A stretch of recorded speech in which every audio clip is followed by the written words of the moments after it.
Hi everyone, so I've been getting a little bit arty today, and I've been playing around with acrylic paints, some really cheap watercolour paints and some distress inks, and also I've used some gesso. I've been using up all the junk mail and tearing it up and all sorts of stuff. After all, I save it all the time and need to start using it. So I'm learning lots of different things from various people, ARTYmaze, other ladies that I'm watching and coming across on YouTube, and I just thought I would share today how to get like something similar to this. Obviously you can choose whatever colours you like. The main colours that I'm using is a yellow, a green and a blue, and I'm using that in acrylics, the watercolor paints and the distress ink. So I'm going to just show you these, and I hope the lighting's good. And but obviously each one will come out different. I'm also using, to get certain certain patterns on there, a piece, well, you can use anything, but I'm using like a, you know, like a Ziploc bag. This one is, because I've just literally finished these. This is still dirty, I need to give it a wipe. And obviously you'll see the effect that gives, and that is pretty much at the end of it. So I'm going to start by, I'm just going to use this little piece here, again just junk mail. I'm going to try and do this like within 15 minutes. So all the drying process will, I'll stop and do that so that you're not watching me dry paint. It's like waiting for the kettle to boil. So I'm just using one of these sponge brushes. You can use a normal brush, you can use a brayer. ARTYmaze, she uses a brayer. I don't have one, so I might have to invest in one of them. So I'm not doing the reverse side because I will be cutting these up into tags and things like that. So, but if you want to, you can.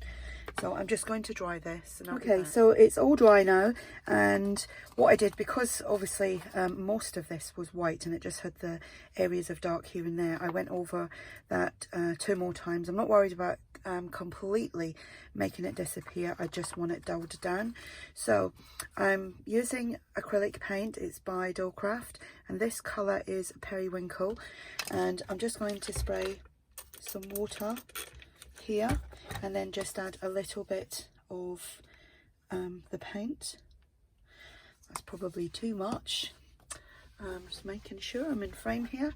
I'm just going to mix that around, and I'm just going to blob it on here and there. Now the good thing about this is as well, if it's too dark for you, you just spray on some water, move it around, you can dab. Right, so that is too much for me because I put too much of that in there. So, and ARTYmaze, if she watches this, she won't be happy that I just mopped all that paint up with a baby wipe. So I've just sprayed some water on it. I'm just going to move it around. Take some of that off as well, put it on there, and just put that there. You should have just got a piece of normal paper and just put it on there. Would have ended up with a nice background. So I'm just going to dry this and you will see my next. So I've dried that first coat of the acrylic paint. Yep, it's pretty much dry. You can see how much lighter it is now because I dabbed some of it away. And now I'm going to go in with, I bought these the other week. I do have other watercolours which are quite expensive ones, but these I just bought out of, I think it might have been the pawn shop or something, and they all just kind of screw on top of one another like so. So I'm going to use the yellow first, and I'm just going to squirt a little bit there, a little bit into there, a little bit on there, and wetting my brush and making sure that's, trying to make sure everything's in frame here. So yeah, there's still a little bit of blue in that, but it's still coming out yellow. Just putting yellow on here, there and everywhere. You know, there's no specific way of doing this, just put it on, and that's what this is exactly what I done with the other ones. you know, if anything, it's fun, it's relaxing. You get some backgrounds that you can work with to make tags. That's what I meant to say at the beginning. You can use these for tag backgrounds, journal cards, ATCs, artist trading coins, punch them out into little buttons. So I'm just going to squirt a little bit of water on that again, and I'm just going to move it all around and just let it kind of bleed through everywhere. Give it a little shake, and I'm quite happy with that. So I'm going to dry that and I'll be back. So I've dried all the yellow now, so that's what it's looking like. And my next colour, I just need to wash the brush a little bit. Sorry if my arms just got in the way. Try and get rid of some of that yellow. Now I'm going to go with this green. Again, just squirt a little bit in there, some on the side, a little bit on there, and go in with the green. Adding the green will obviously change the colour of the yellow, but then you start to get different shades and different tones, which can be very nice. And it's not just, you know, the basic 3 colours that you're using. I did hear from one lady who, she is actually a watercolour artist in a professional capacity, that working with 3 base colours is actually a good thing. So I'm just going to spray that again, move it around, do that so that you get a lot more movement with the paint. I actually want to add more of that green.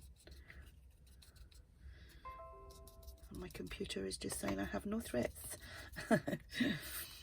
It must have just done a scan. Right, so I'm going to dry that and I'll be back. So that's that dry, and this is what we have now. So I'm going to put these away because I think I'm done with them, and I don't know what I've done with the lid. There's the lid. So if you can get little cheap ones, that's good, because I think if you've got a good base like your gesso, excuse me, you can put anything on. It doesn't have to be expensive, especially when you're trying out something, you know, for a first time. Then you really don't want to go out and spend a lot of money on something that you may not continue doing. So I would suggest just using cheap stuff. But if you've got, you know, if you've got loads of products in your stash, then use them. After all, that's what you're booking for. Right, so I just had to dry that. So this is just a Ziploc bag, right? I'm going to use Tim Holtz Distressing. It's called Faded Jeans, which is a dark colour. So when you put it on like that, I don't know if you can see, you probably can't. I'm going to lift it up and show you. There's little kind of droplet-y type markings on there, so which is great, is what you want. And then when you spray water on there like that, you get all them lovely droplet marks. I hope you can see that. There we go, lift it up, you get all that. So what I'm just going to do is plonk that on there.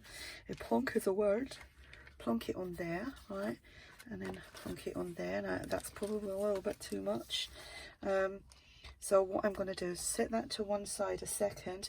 I'm going to go back into the stuff that I've already done and gather some of that up again, because it's given me more marks, which I'm loving.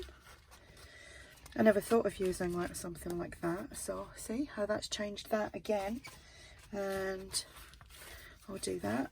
So I'm not wasting the ink, but I did waste my paint. So I'm going to set that to one side.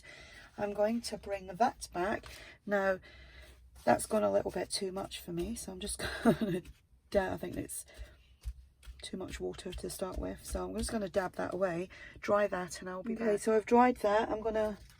I've still got some of that on there, so I'm just going to come back in and put that on there, and see, that's much better. I think I put too much water on there to start with, so that was my problem there. But like I said, you know, I'm not a professional, I'm not an artist, this is all fun. So that's how that has come out. I dried the other ones as well, so they've changed from what I showed you in the beginning. and we have that one and that one. These would be great backgrounds for some nice spring tags and all that kind of stuff. So I'll try and take a nice still photograph of this and put it at the beginning of this video so you get a clearer look at them. But I loved how they came out. So there we have it. You will probably see these next going into a journal of spring themed, like I just said, spring themed, or I might just add the odd one here and there to other journals, because obviously this is a little piece of my own art. So I hope this was helpful to you. Like I said, you know, a lot of you probably know what you're doing. I'm just learning.